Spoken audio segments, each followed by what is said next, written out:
Electronic cigarettes are big business. What's become known as vaping has become more popular as people seek out a safer alternative to tobacco.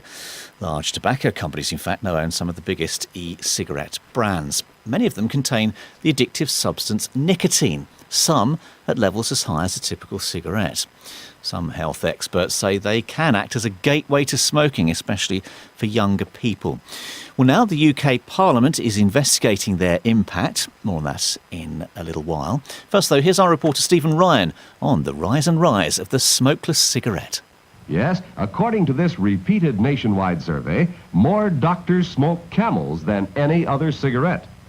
Why not change to Camels for the next 30 days and see what a difference it makes in your smoking enjoyment? Once upon a time, people were being encouraged to smoke, and its positive benefits were even highlighted by doctors. Times have changed, and now the business of helping people to quit smoking is growing in the UK. Fraser Cropper chairs the Independent Vape Trade Association here. Vaping exists only because there are smokers. The basic reason why we exist is to offer choice to smokers who have previously not had the options that they potentially needed to quit smoking. And while there are big cigarette brands in the e-cigarette sector, he says the independent sector, which he covers, has a wide range of businesses.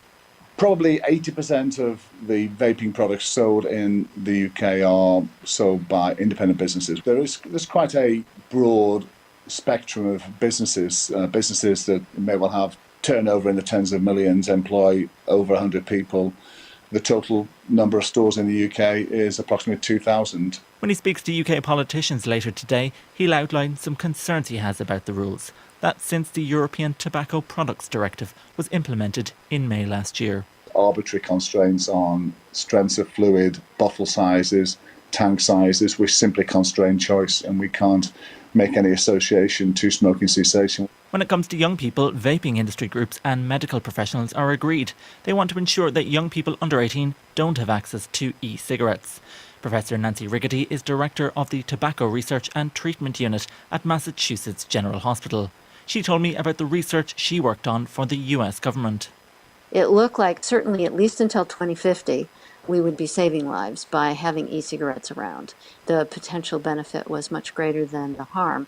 That is not to say that they're completely harmless. There probably will be some young people who will start smoking as a result of the availability of this, but if it's not many, and if we can reduce that to a small number, and if we can make them maximally helpful to get smokers to quit, then we could have a real big public health benefit.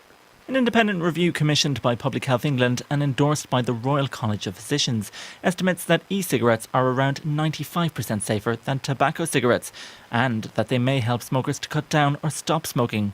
Dr. Riggety is more cautious in her assessment. My colleagues in Britain are generally more enthusiastic about the potential of electronic cigarettes. I'm actually very enthusiastic. I just would like to see a little bit more data. Meanwhile, vaping businesses are concerned about legal restrictions which limit who they can market their products to. My name is John Dunn. I'm a director of the UK Vaping Industry Association. I think we should be able to go back to what was successful and being allowed to use all types of media.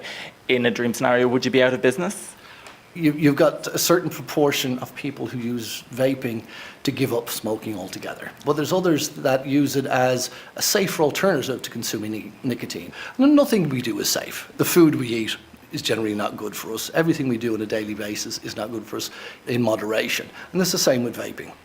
John Dunn from the UK Vaping Industry Association speaking to Stephen Ryan. Well, back now to that investigation by the UK Parliament into e-cigarettes. Norman Lamb is chair of the Science and Technology Committee of the House of Commons. I asked why his committee was training the spotlight on vaping. We're looking at the health consequences of people shifting from smoking tobacco to vaping. There is evidence, accumulating evidence, that vaping is much safer than smoking tobacco. The Public Health England say that it's 95% less harmful than smoking tobacco. But we want to test that evidence. We're then also looking at the regulatory regime around vaping. Is it appropriate to regulate it within the same regime as tobacco, which is what is the case currently? Are the restrictions on advertising rational? And there's also this issue of whether it may introduce people to tobacco smoking, isn't it? Which I guess is a difficult one to prove. Yes, again, the evidence that we've heard so far is that there doesn't appear to be any significant evidence that it's inviting a whole new cohort of people to take up tobacco smoking for the first time. There doesn't appear to be evidence of that. You were saying that it's subject to the same regulatory regime as tobacco. In some senses, yes, but when it comes to tax, it's not. And I know that the big tobacco companies, which have increasingly built stakes and indeed own some of the biggest e-cigarette brands, are keen to avoid the same kind of taxation regime for e-cigarettes than that which exists for tobacco, particularly in the countries like the UK where tobacco is very heavily taxed. Yeah. Yes, that's right. And one can say, I think, that there is a good public health justification for the heavy taxation of tobacco for smoking. There would not be, on the evidence that we've had, any similar justification for taxing vaping in the same way. Are you a vapor or indeed a smoker yourself? No, I'm an ex-modest smoker, but we have a son. Our oldest son was a heavy smoker who has given up smoking completely by vaping.